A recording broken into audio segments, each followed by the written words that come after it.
The goal of this show is to help you break in and thrive in advertising, and we do that every single week by sharing the stories and advice of those rocking it on the other side.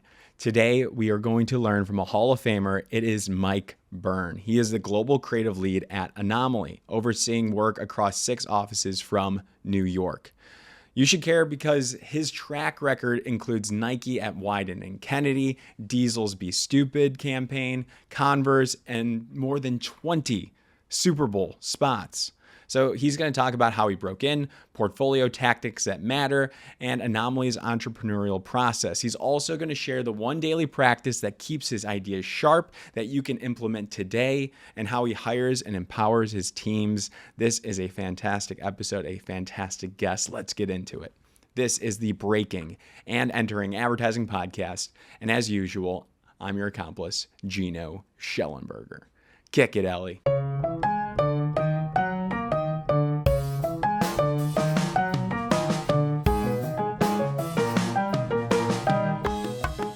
All right, Mike Byrne, welcome to the Breaking and Entering Advertising podcast. How the heck are you doing today, sir? I'm doing great, thank you. Dude, I'm pumped to talk with you. So we're going to talk about you, Anomaly, and your advice for the next generation. How does that sound? Sounds great. All right, what do you like to do outside of work before we dive into all the craziness? Big into gardening. Okay. What do you grow? This year, squash,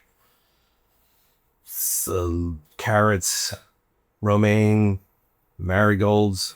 I do like a mixed bed, or like an English garden. Where do you live to have a garden? I have a place down, I have a place down in Philly. Okay. That's where I'm from. Okay, you grew up in So Philly. I cruise down there and yeah. And you live there and you commute to... No, I live in New York, but I Got go down there when I can. Nice. Got all my families down there, so yeah. Okay. Did you know squash is a sport too? And I've never played it. I've always wanted to play it. I was talking to this guy who went to Yale and got a scholarship for squash. Yeah, squash is like in the Ivies. It's like rowing. Okay. It's like it's a big deal. Did you go to Ivy League? I did. Are you able to speak upon that? No, but I did row while I was a coxswain. Coxswain? Yeah. Okay. 4 years in high school. So just because you look at me now, I wrestled 4 years in high school, 98 pounds. I was going to ask you what was My senior year, I was 105. So then my other sport was rowing. And I was that little guy in the boat staring and yelling at people and all that stuff. And I also did that in college. Okay, where'd you go to school? Georgetown. Then did you study politics there? Isn't that like a... No. But the School of Foreign Services where like future ambassadors and diplomats go. And instead, all those kids were on campus, but I did it liberal arts. Okay. So at that point, you didn't know what you wanted to break into. No idea. I didn't even know advertising was a job. What did your parents do? My dad was in sales and my mom was a nurse. Okay.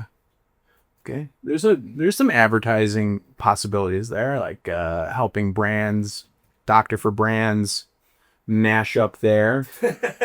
thinking. Okay, I could see the genetics. Well, sales is probably the closest because that's essentially what we do. Right. So you went to Georgetown. You didn't play squash. You were 105 pounds going into your freshman year of college. Mm-hmm. And you did a little bit of rowing in college as well? Yeah, all 4 years. Yeah. I was still a coxswain. Okay. And then I grew 6 inches. Okay. Then I rode lightweight for a semester, and then the coach was like, I want you back in a seat. And so I did that. Yeah. Okay. Had to suck some weight. Interesting. And then where do you then discover the love of advertising in your life here? It didn't happen until I graduated. I went to the Czech Republic. Okay. Because it was Czechoslovakia, then we came to Czech Republic, and Havel, who was forget what he was running the country. He came to Georgetown my junior year, and a woman in my major said, "What can we do for the Czech Republic?" He's like, "Teach us English." So a bunch of students went my junior year to Prague. Then my senior year, they're like, "Hey, you want to do this for 6 months?" I'm like, "Yeah."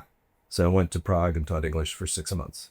Incredible. Prague is supposed to be amazing. It was amazing. I've never admitted it. It was just like, it was like free.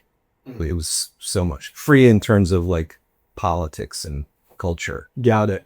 So it was like It was like a renaissance. It was so much fun. And you're teaching people English there for 6 months. Teaching people English, yeah, outside of Prague, about 2 hours outside. So I come into Prague on the weekends. Okay. And the native language there is Czech. Czech. And you speak that? No. Okay. I think I could order like a beer and fried cheese. They have this great fried cheese on the street. It's like their street meat. So What is that what they do when they have like the wheel of it and they like slice it off? Like They're like the these sandwich little- or red cloth? They're like these little patties, these deep fried patties of just cheese. It was called smažený syr.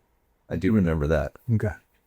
And the only other thing at Czech in it is ciboulette, which is no onions, because a buddy of mine who I was with couldn't have onions. Couldn't have them or didn't want I don't know. I don't think he wanted them. I don't think he was allergic. them? He knew no onions in every language because we traveled around. Oh, so he had a real So I know no onions in a lot of languages. no onions. Okay. So where do we get to this advertising passion, the what actualization point? So I come back from Prague and then wait until I worked in restaurants for like 15 years through high school, college when I came back. And I got into medical sales in Connecticut. That was brutal. Door-to-door sales. That's like Pursuit of Happiness. Yes. Will Smith. Pretty much. Wore the same suit every day. And all I had was a seersucker suit that I had to get for a wedding. So I was wearing that in the winter. Okay. So that I definitely stood out. Then my brother called me one day and I was like, I got to get out of this. And he's like, hey, I know this guy did this ad agency in Philly called Earl Palmer Brown. Maybe you can get an internship there. And I was like, advertising, that sounds interesting. So I moved to Philly, live with my brother, get a job waiting tables because I just needed, I was always working. I always needed money, obviously. And then started interning at this place, Earl Palmer Brown, as a account person.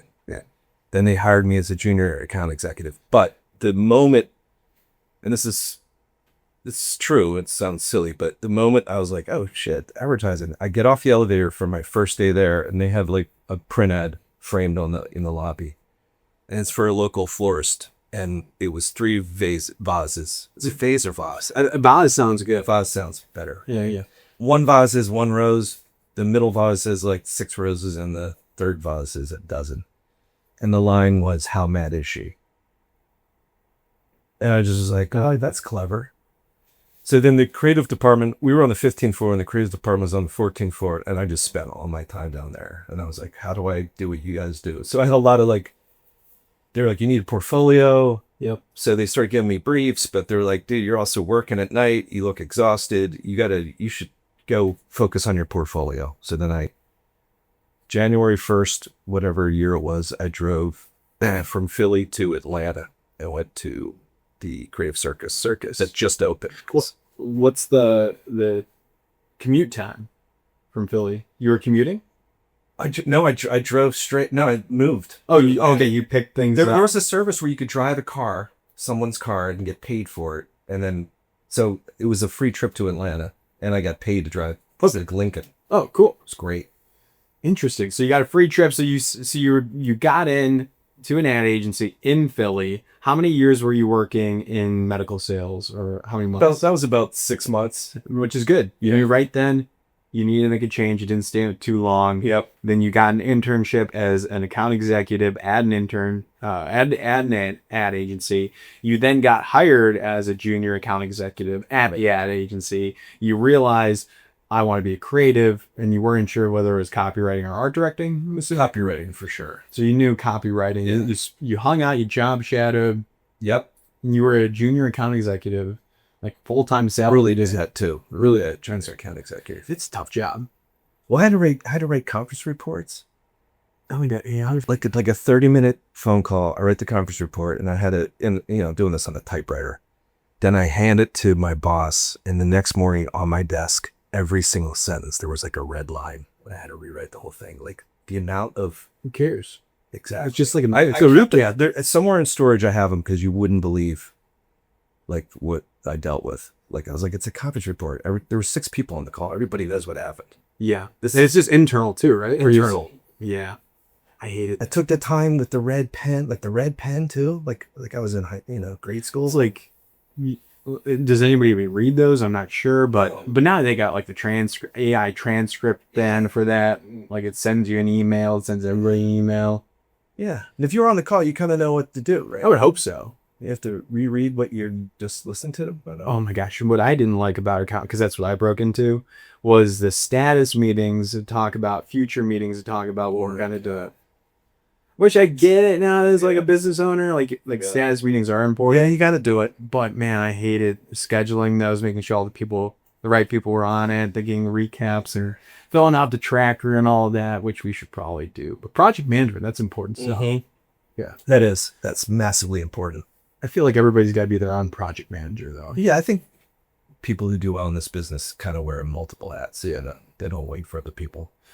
So you went to Creator Circus. That's a 2-year program. When it first launched, like right around the yeah. I didn't do the 2 years, because once I got my portfolio, I was like, I don't want to spend any more money. Right. And then That's a good trick for people today. just go in there and get it done. Get it done. You can do it faster, probably. Yeah. They're like 2-year programs, and now there's like a year-long program, and then there's like 6-month programs. There's like night classes. All of that is like reinforcing that you need a strong portfolio. 100%. If you want to be a creative, which is art director, copywriter, and strategist too. Yep. Probably need a portfolio, showcase your thinking. Yep. But if you're paying money, then just dip out when it's done. Yeah. Because you're not getting a master's degree unless you're done at like a BCU brand. So you're just literally getting a portfolio. Yeah. So, but yeah, it was frowned upon To dip out. Yeah. Because you're not paying. Yeah. Who cares? So I didn't technically graduate. Portfolio school. There is no Dropout. I'm a dropout. You're a dropout. And you were on the copywriting track there. So you moved to Atlanta, you're all in, like you're not getting a paycheck. Nope. Okay. Where you live? Got a restaurant job at a Thai restaurant place. That was awesome. I was living in Virginia Highlands, which is a nice little neighborhood. On the floor of my buddy, a guy that I knew from Philly, who had an apartment, but I just slept on the floor for like 6 months until I got. Yeah. I'm in a nice bed. It was great. Yeah. I had a fan blowing on me. So perfect. Oh man. You probably have some good memories from that. Yeah. Are you at the stage where you can look back fondly? Because right now Jack and I are sharing on bed in a sick. Everybody says like, oh, you'll look back fondly on that. You're gonna love looking back. Well, not in the moment. Yeah, I guess it's like sometimes I look back at like how I lived and I'm like, how did I do that? But you're just, I do have fond moments, fond memories. Now you do. Yeah, now I do. Yeah.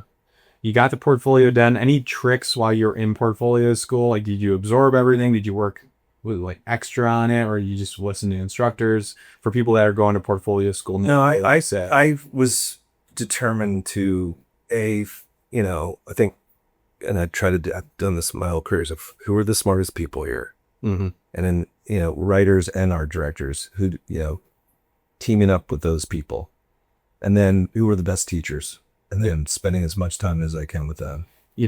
People, I was writing about this, like shotgun sending out your portfolio to get advice on it. I'm not a big fan of that. And like getting multiple perspectives of like 15 to 20 people. Yeah. And they're all coming in telling you, yes, like that's too much. I agree. And I think what you're saying here is so smart. It's like focus on the 2 to 3 smartest people that you trust and you have access to, and just focus on what they're saying while keeping your voice true. Because that'll be like a mummy. Yeah. Or what a Frankenstein of other ideas and perspectives that you kind of avoid. So it sounds like you did that. You found your dream team. You were a copywriter, so you probably found a really good art director. Yeah, I worked with a couple of people. Like they would hang the work up in the school. Yeah. And then put who was part of it. So even if you were like, your last semester of your second year art director, and I'm a newbie, I would just go up to that guy or girl and go, hey, any chance we can work on something together? And sometimes it was a no, sometimes it was a yes. Absolutely. Why not ask? It's smart. And that's what's good about the portfolio school locations, and like they're bringing together like-minded people that have committed to growing and like dedicating time and money to get a job in advertising. Yes. Which is good too. We're trying to create like that community of listeners that they don't have to go to portfolio school. They can work together and we give them briefs. Great. Absolutely. So you did that. And while you were there, what agencies caught your eye? Well, Wieden+Kennedy was like the place I wanted to go. Yeah. which ultimately happened. And then it was like Mad Dogs and Englishmen. Yeah. They're awesome. Goodby. There's another Shiat, obviously. Was Crispin doing their thing? I wonder. Crispin wasn't around then. Okay. What was that? If Crispin was around, I mean, that would have been definitely on my list. Eric Silver. What is that a name? Eric Silver, yeah, I forget where he was at that time, but yeah, he was like, Who did Where's the Beef? What was that agency? I don't know, Hmm. BBDO maybe. Anyways, my advertising history's not on spot. On its way. mine apparently isn't either. But so you were identifying these hot shops where you wanted to work, because that's other thing. Yeah, You got to know yourself. You got to create your work, and then identify who you want to work with. correct. And Wieden was the top of that list. And it sounds like obviously you made it in there. Was that the first job you got after portfolio? Well, I did a trip I worked at Legis Delaney like for 6 weeks. I did some freelance, and then I got a job offer at Shiat. And I do some freelance in LA, then I come back or San Francisco, then I come back to Philly, and I got a call from, and I was doing some other freelance. Dweck and Campbell was it in New York. I was doing some stuff from and then I got a call from Shannon from Wieden. Wieden had just opened in New York. Okay. And Stacey Wall was the creative guy who ran the show, whom I was a huge fan of from, his Portland days. And they're like, yeah, you want to come up? He wants to meet you. And I was like, hell yeah. And then, so I was like the third writer hired in that office. The Wieden+Kennedy New York office. New York which office. just opened up, fourth writer. Yeah. Freelancing around, Yeah. waiting for probably waiting for an opportunity. Yeah. Because I didn't want to. You just did all this work. Yeah. You know what you want. I wanted to I was going for what I wanted. Yeah, that's And great. I was waiting for it, and I got lucky, A lot of it's luck. And you had a Shiat offer. I did. You were in LA. With the art director from the circus, and I really liked Shiat, and I liked the people that I met there, but it was partly as like, is this the partner that I want to go, my first job in with, and he's great, but ultimately I'm like, I still want this Wieden thing. I like what they're doing. Did you know who you're partnered up with as an No. art director partner? No, Okay. not when I got to Wieden. But what was great about that, it was all senior art directors, so I got super lucky there. Yeah, if they're opening up in a shop, they're going to bring their best guys there. I was like cheap, Yeah. and I'd do anything, that's the thing, the bathrooms, whatever's the freaking best. Yeah. So you took that. You were in LA. So you went Atlanta for circus, a little Philadelphia, I'm sure some stints there. Yep. And then you were in LA. Did you get out there at all? I just went down to visit, but I worked in San Francisco, but I did get I was just like couch surfing. Yeah. Trying to meet as many people as I could. Got it. What are you doing for your mental health and all this? In-N-Out Burger, In-N-Out Tombstone Pizza. It's the best. $2.99 at the gas station. When I was in Atlanta, I think 1 year there was a Quick Trip, which is a gas station right around the corner, and I think they had a $2.99 frozen Tombstone and like a 24-ounce Sunkist. Sorry, for $2.99. So that was like dinner. That's fire. And you could doctor up a frozen pizza so many different. Oh yeah. Extra cheese on it. What else did you add? Hot sauce. You can. What's your sauce of choice? Probably back then it was Tabasco, because there wasn't a ton. Now it's like Frank's, Yeah. Cholula. I love. I mean, I'll try anything. You gotta get some of that Mike's Hot Honey. We got some over here. We have Mike's Hot. Anything with honey in it's always good. Yeah. That's good on pizza too. So you were just waiting for that. So I was really, so my mental health was really great because I was eating so well. Absolutely. But the physical health, we don't care about that.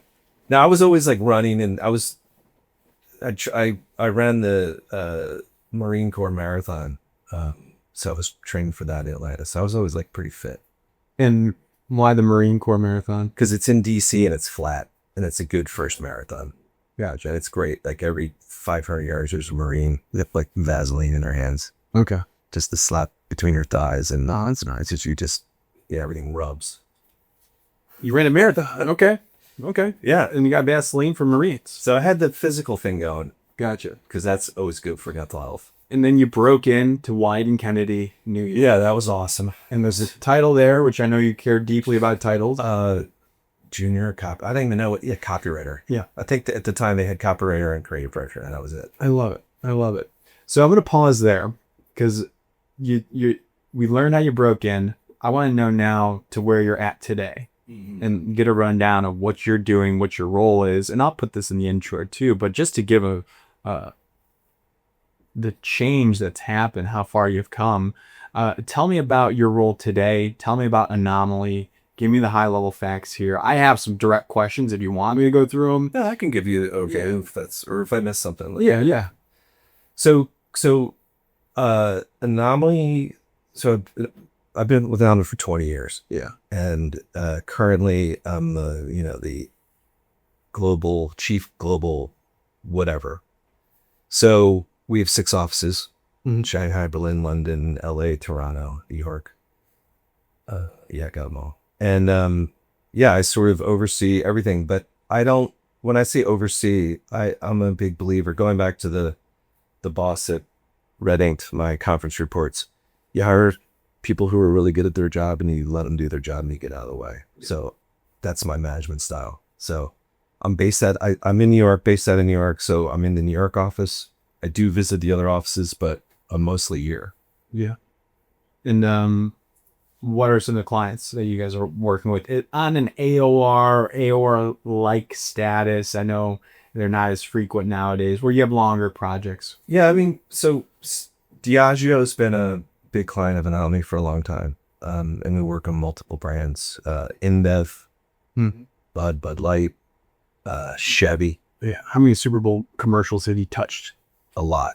Yeah. Something like 22 or something like that. I tallied it up last year for someone asked me, and I kind of went through. I'm like, oh wow, yeah, and I'd say 30% of those were Budweiser. Yeah. I mean, I love the Bud Light ad that you guys, the cul-de-sac one you guys did. Yeah, Was it this past one? yeah, that was last Super Bowl. Yeah. I mean, and the Clydesdales, obviously, with Budweiser. Yeah. And I saw the trilogy. You've talked about it on other shows. Where you had was it 3 back-to-back? Yeah, the puppy. The puppy. Yeah, throw a puppy in an ad. And Clydesdale. And you said works. You say if it works, right? I think If it ain't broke, yeah, throw a puppy in there, throw a Clydesdale. Clydesdale, great story. Yeah, they're great. Yeah. I like the one where the Clydesdale was like back in Chicago. That's where I'm from. By the way, so SNL did a skit on that. Yeah. Because the horse breaks from the parade and runs back to the trainer. Well, they had 2 Chicago police officers that shoot the horse. Okay. Yep, that makes sense. Yeah. Which is hilarious. I was thinking about that the other day. Yeah. I mean, your work gets parodied by SNL. That's huge. Yeah. That's so important. Yeah. You're from Chicago, you said. Yeah. The suburbs. Cubs or Sox? I grew up a Sox fan. Yeah, right on. Yeah. So the worst record of all time. Yeah. I think they just achieved. Yeah. I have a buddy from South Side and he's a huge Sox fan, so. Where did he go to high school? Do you know? Brother Rice. Yeah. Jack went to Montini, which is a competitor. Okay. I was public school. Everyone, like when I always say brother and they're like Rice. Yeah, no, they're fantastic. Yeah. It's I don't know if it's a Chicago thing, but we always ask what high school. Yeah. Because it's. Do you guys do the parishes? Do they break it up by parish? Is that how it works? Yeah, I mean, I think that's what the Catholic or the Catholic ask what parish or I think they've got that on lockdown. Yeah. But no, my dad he was a guidance counselor for 30 plus years in the South Side of Chicago. So, and your parents, your dad was a salesperson and your mom was a nurse. Correct. Ooh, yeah. Look at that. What's great about having a mom as a nurse, so you always get trip and fall. Yeah, she's got it taken care of. Yeah, you don't have to go to the hospital. It was nice. I got a buddy, his girlfriend is a nurse, and she actually made me freak out once when I hurt my toe. She's like, you should probably go to the hospital and get that checked out. When it stubbed in basketball, and there was nothing wrong with it. Yeah. She overreacted on that. You want to avoid the hospital at all costs. Yeah. And I don't have insurance. Yeah. Does Anomaly Yeah, true. We have insurance. Okay. All right. That's better than breaking entering media. Yeah, I remember when I didn't have insurance and I didn't have car insurance and I'm driving the car around. Oh yeah. That's not good. When was that? Atlanta. Yeah. I bought a Honda Accord for $400. You've come a long way. Yeah. Come a long way. What were we talking about? We're talking about Anomaly? Anomaly. Yeah. So, Anomaly. Yeah. For 20 years, it's been great. It's been, I was thinking about this the other day when I left. So I went to Portland for 8 years, Wieden, Portland. And then the Anomaly thing came along and, I had the best job in advertising. I was running Nike, tight with Dan Wieden. I loved living in Portland. And then there was this Anomaly thing that kind of came up. And because so the Anomaly was already founded. Mm-hmm. And they already had a creative person. And that person decided to leave. And then they needed a new creative person, which was me. And I'm assuming you're meaning CCO. When you say creative person, just for our listeners out here to track. CCO. Yeah. CCO. And I was like, wow, that's super scary. But I like the idea of coming back to New York because I love New York. And I'm closer to home. Yeah. And I mean, and you're going East Coast. Gardening. Well, that future garden. Portland was amazing for gardening. It's true. It gets a lot of rain, right? It gets a lot of rain. You can grow anything there. Yeah. But, so then I made that decision and that was a long process because, Dan made it really difficult to leave. But ultimately I left and, I think a year into it, I was like, man, I made the worst decision because it was hard. You didn't have this, you're starting a company. You didn't have the support that I had at Wieden. I didn't have, I FedEx my own stuff, which by the way is not hard, but it was just like, it was a lot. And then there was the uncertainty, you had to go out and get business and build a company. And yeah, well, it was already founded. It was based in New York, correct? Mm-hmm. So you had to go from Wieden and what was your role at Wieden when you left? Creative, just running the Nike crew, creative director. So you're running one of the most famous brands of Our great guy, Hal Curtis. Hal Curtis. He was on the show. I love Hal Curtis.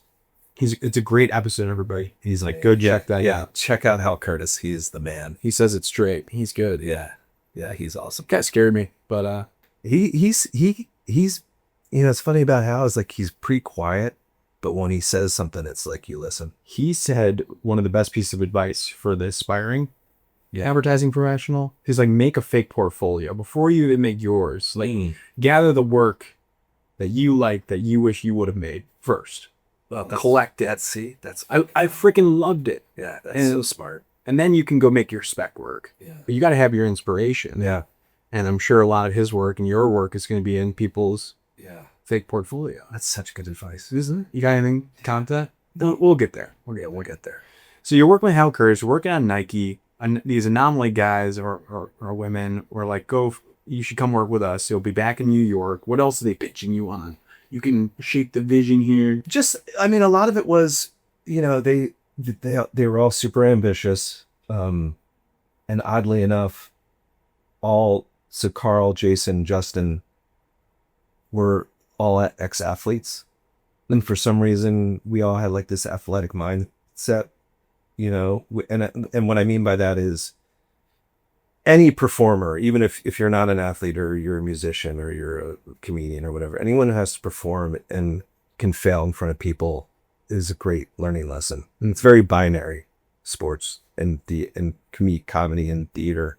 Either you nail it or you didn't nail it. Yeah. And the adversity you face, all that stuff. So there was a big shared value with all of us and kind of how we looked at everything. And then also this idea of like, let's shake up the industry a little bit. And I loved that Anomaly was a philosophy and not like a bunch of names on a door. Yeah. And, that really spoke to me. I was like, you know what, maybe this is where I'll either crash and burn or make something of it, but I'm going to do it anyway. Yeah. And thinking about the name itself, like that was 20 years ago. Mm-hmm. Yeah. I mean, now you see agencies pop up with like a feeling or an adjective for the name of the agency, but you guys are pretty early on to that. Yeah. Yeah. We're like, stick to the philosophy. And then when we eventually open our second office in Toronto, it's like, hey guys, here's the philosophy. Do with it what you will. Yeah. And you behave the way you want to behave. Same like North Star Mm-hmm. planted. Maybe not like a detailed map on how to do stuff, but you know what we stand for. Yeah. You know what we're looking for. I like that. And then that helps when you're hiring people in terms of communications. And what does Anomaly mean to you all today? Like, how do you describe that? Well, I always describe it. It's a very entrepreneurial culture. Like I know people have their discipline, but we try to like one of my favorite things when we pitch is just to get 8 or 9 people in a room, like smart people from all different disciplines, and just talk about the brief, talk about the thing we're pitching, and anyone can speak up. It's very That would scare the shit out of me. it's very but it's like create an environment where even if you say something stupid, because if someone says something stupid, it's gonna trigger something in somebody else. Right. So Do you say the first stupid thing? I try to. I usually try to, lighten it up, do like a bad joke or something. Yeah. Or say something silly, just to kind of like ease the room. And is there food in this session? Is there like drinks at all? Or is it just, Sometimes there's food, drinks, not alcoholic drinks. Yeah. Though that's not, that always Nothing wrong with that. loosen the lips a little bit. But no, it's usually like it's fun. It's like a whiteboarding session, which I love. Got it. So entrepreneurial, everybody in the room. I love that. And it's been working. You guys have been winning a lot recently. Yeah, I can't even keep track. Yeah. I mean, that's why we have our whiteboard news. Everybody go subscribe on LinkedIn. We talk about the news every day, and you guys are on it quite frequently. So I love that. All right, let's do a segment here. It's called In the Trenches. Okay. What is the hardest you've ever worked on? An ad campaign, a pitch, Super Bowl? What's the hardest you ever worked to produce a campaign? Can I do the pitch one? What That we didn't win? Sure. So we're pitching Levi's. Yeah. And Which is shy, I believe. which was shy at the time. Then we ended up losing to Wieden, which was tough too. Dog. That's tough. And story has it, Dan went down and read like a Walt Whitman poem to their CEO. It was like game over. I'm like, we're not going to beat that. But the thought, I was like, let's do a book called 501, and we'll have 501 ideas in it. And I still have it. And we overwhelmed them with stuff, but for like 3 straight days, in the building we were in, the 3rd floor was empty. They let us rent it out for 3 days, and we made a big book of 501 ideas. Printed. When we brought it to the pitch, and it was super fun. But at some point you're like, all right, we need 17 more ideas. And there's the dumbest stuff in there. Right. But I'll go back and look at that book for inspiration all the time. All about Levi's jeans. Everything had to do with something to do with Levi's jeans. Okay. And did it answer? What'd you learn from this? Don't present 501 ideas.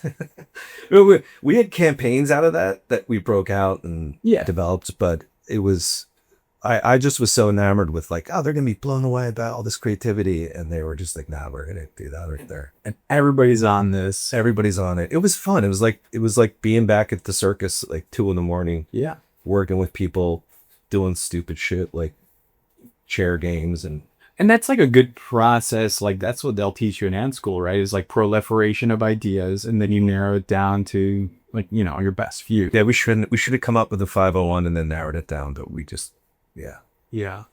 No, and everybody. But there's campaigns in there that we've used. Yeah. I mean, there's definitely thinking in there that we've used for other brands. Right, because you own it, right? They don't. Yeah, they don't. Yeah. That's a good lesson for everybody. Like when I worked in new business for a little bit, they're like, "Well, let's recycle it. Like, let's maybe proactively pitch another brand in the same category." And man, sometimes ideas don't need to die. No, they're living, breathing things. So if you can find an home for them, find it. Yeah. Yeah. So you've recycled some of those ideas. Definitely 101. I mean, how many more do you think you can come up with for? I don't know. It was just exhausting, but that was the hardest. Yeah, there's some gene controversy going on right now, but this might be released later on with the American Eagle stuff. Oh, I don't even know about it. You don't know about the Sydney Sweeney American Eagle? No. We won't talk about it. So I'll have to do my Googling later. Yeah, we'll talk. But okay, so then another segment here. What's your superpower that has made you successful, from Wieden, leading creativity for Nike, for that brand, to Anomaly today? What has been the consistent superpower you can draw into to make you successful? I'd say listening. I really enjoy not talking and observing and listening. So this is probably painful for This is, yeah, it's tough. As I was saying, like, I don't love talking about myself. Yeah. But, yeah. And then, listening, like I'll plunk myself in Washington Square Park and just watch people watch. I'll go with you. It's the best. Yeah. Just sit there for get a cup of coffee and just watch, just observe. And when you go in there and you're observing, are you observing with like a brief in mind or a brand in mind, or I'm just collecting everything. Is that person? Well, I wonder what they do. Why are they doing that? That's interesting. I'll just kind of make up my own narrative, but not normally with, I think, just observing people and how they behave is always good knowledge to tuck away. Because you're going to be selling ads to them at some point. Yeah, I'm going to be trying to sell them something. Yeah. What would be like a dream brand or campaign to work on that you haven't quite got to? I mean, we worked on beer a lot. Yeah, I got some Converse in there. Yeah, Converse was so much fun. Brand. I mean, I'd like to. What category maybe you haven't touched? I'd love to do something for like oysters. Oysters. Yeah, get more people to eat oysters. They have those. Like, there's like a peanut board. Yeah, I'd like to get on the. I'd like to do work for the oyster board. Milk board, right? Yeah. Yeah. Or like any sea farming. There's a lot to do with oysters. The aphrodisiac play. Aphrodisiac, cleans the water. Delicious. Protein. Is it protein? I think they're pretty good for you.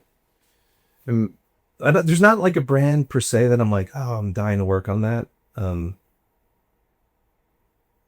It's I can't think of anything off the top of my head. Okay. I've got to work. Yeah. I mean, I do miss a sports brand. Okay. Because currently right now we don't have, and I love, sports is like, I'm so passionate about sports. What are your teams? Your Philadelphia? Yeah, all Philly teams. Yeah. Which is annoying for most people. Is the Philly fans annoying? Is that the stereotype? They I think like in any rabid fan base, you're going to get some a-holes. Yeah, absolutely.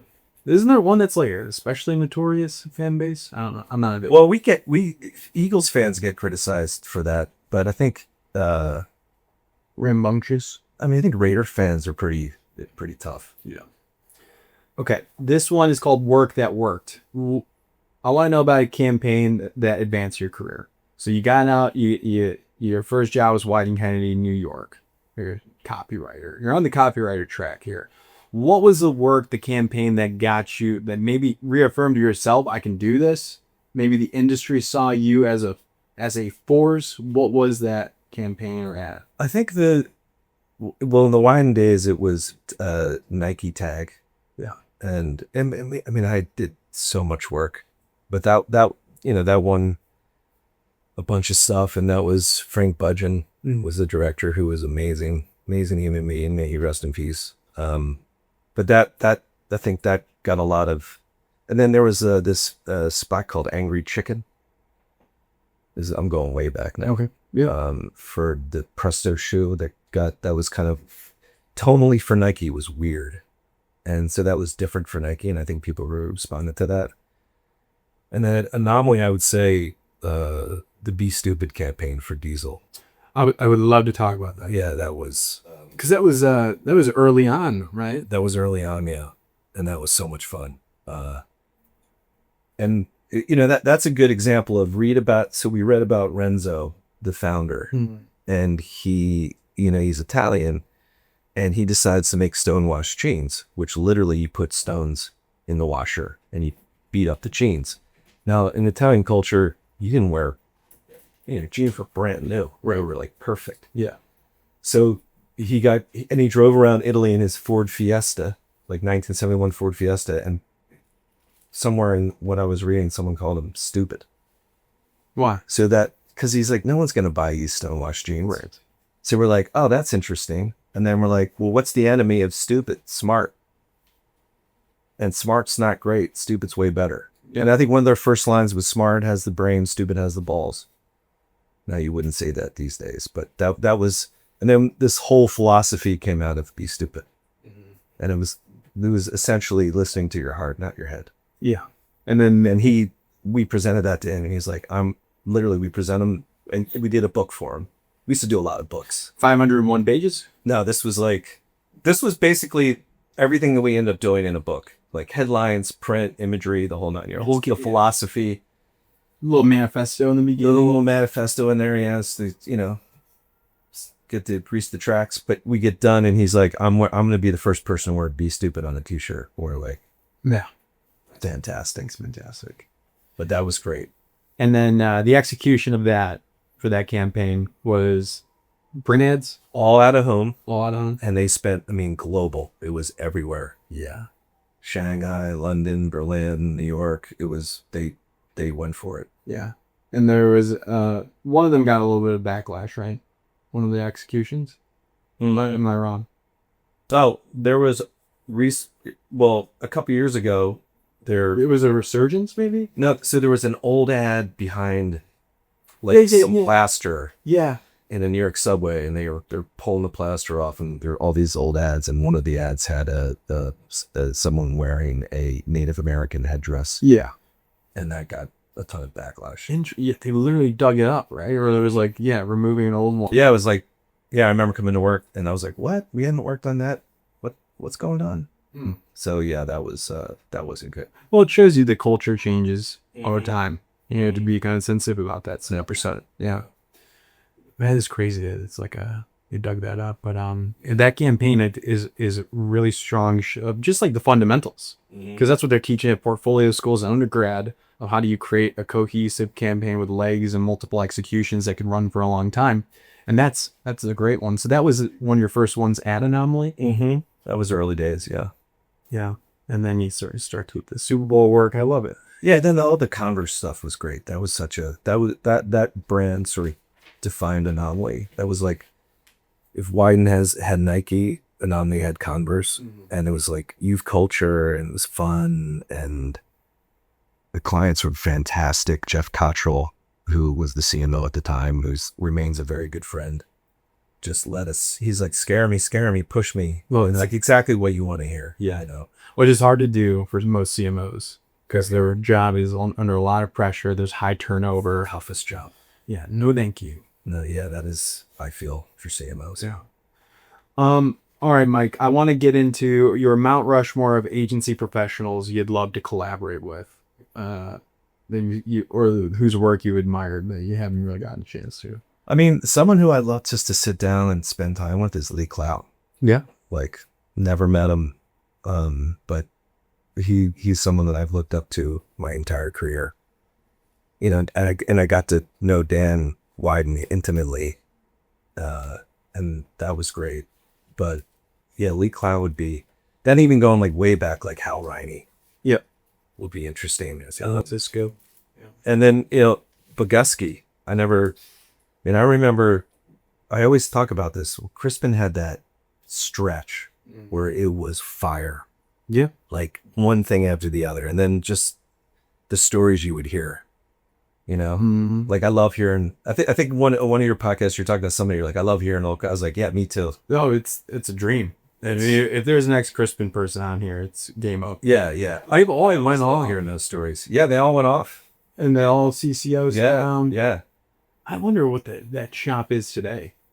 I don't know. Like, there's got to be, like, I can't wait to see my generation who comes up next. Who's the CCO of my generation? Yes. I want to talk with them. Yes. I want to be able to shoot the shit with them. Yes. Get them on the show whenever they want. I want to treat them like rock stars again. Yeah. Like Alex Boguski was treated, like when you were treated and how you treated. Like, I want to celebrate creativity and the people behind it. Mm-hmm. So that's something I'm keeping an eye on. Yeah, good. So you got Clow, Riney, Boguski. One more. Who's on your Mount Rushmore people you'd like to collaborate with, dead or alive?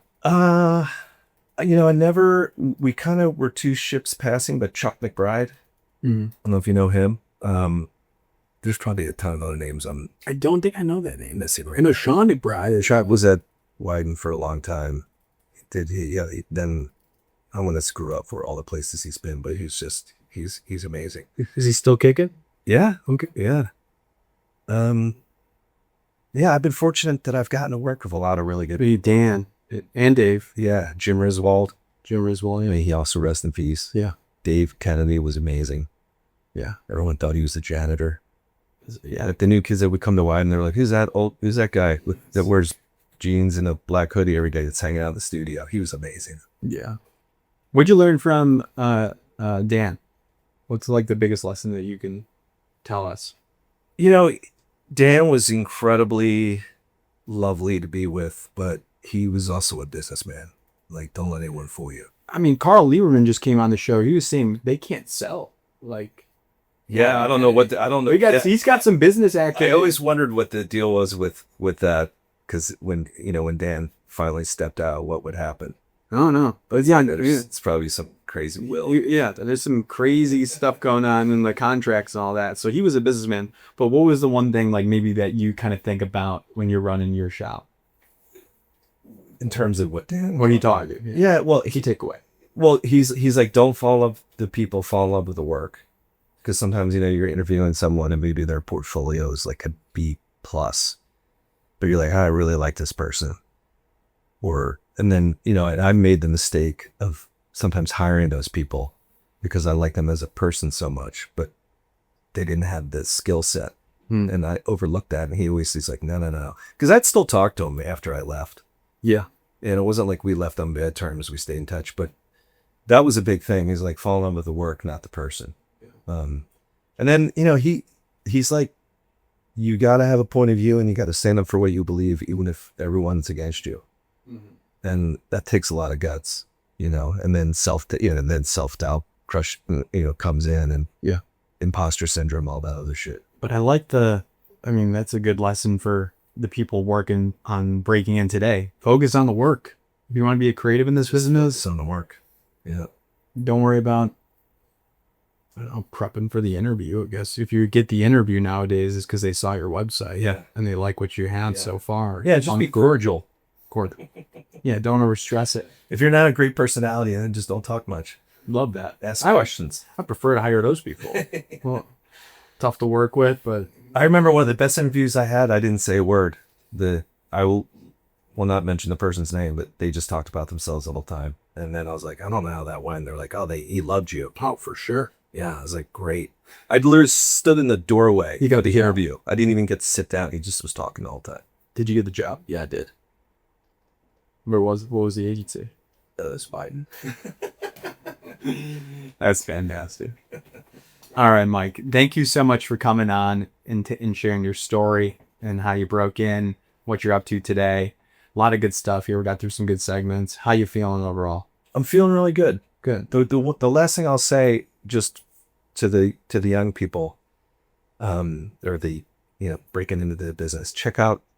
There was a book, The Artist's Way, that was fundamental in my development. And in that book, in the first chapter, there's a thing called morning pages. So every day you wake up and you write 3 pages longhand before you do anything else. Get your coffee or whatever. Mm. Write 3 pages longhand. And when I've done that religiously, I've produced the best work of my life, because you basically, you just write. Mm-hmm. And inevitably what will happen is you'll write about a relationship problem or a financial problem. You'll dump all the stuff that's in your brain, and then you're a blank slate for the rest of the day. And I find it to be incredibly helpful. You have some of those notebooks you can share with? Dude, I had stacks. I had the same leather-bound journal, and I have stacks of these things. What leather-bound journal? It's just like a little, I don't even know what it's called. It's a thing my parents got it for me. It's a little leather journal. It's college wool. Nice. I gotta have the spiral. Do it, whatever. I gotta have the spiral so I can fold it over. College rule. Yeah, no, that's good. But inevitably, once you'll get, then if there's something like that you're thinking about the podcast, you'll just start ideating, and you don't even know it. Yeah, and you're just letting your brain just flow. You got to free up that time every day. You got to free up. It takes about an hour. Wow. Or 45 minutes, depending. Some people will get really small books. Yeah. But Yeah, it's it's one. pages. And then some days like you're busy and you only get 2 pages. But I'm telling you, I found it to be game changer. I love that. Yeah. I hope people do that. I'm gonna start doing that. Yeah. Wonderful. Well, Mike, internships, anything open that Yeah, we're always, you guys? we're always doing internships. We just had our big internship presentation this week. It was great. It's always great. Good. It's a great program. And they can check that out on the Anomaly website. Yes. Good. And they listen to this episode so they can use some of that when they're messaging the recruiter. Exactly. And, use your favorite little bits there. Yeah, exactly. That's what I did. Exactly. That's how I got my job. Yeah. I listened to Richard Edelman talk on a podcast, same one 10 times in a row. Love it. And I regurgitated his mission and the vision of Edelman. I went to the recruiter. Oh, Like, how do you know all this stuff? And I was like, we just have the same passion, I guess. But not all is good. that's good. All right, Mike. Thank you very much. Thank you very much. Nice to know. Appreciate it.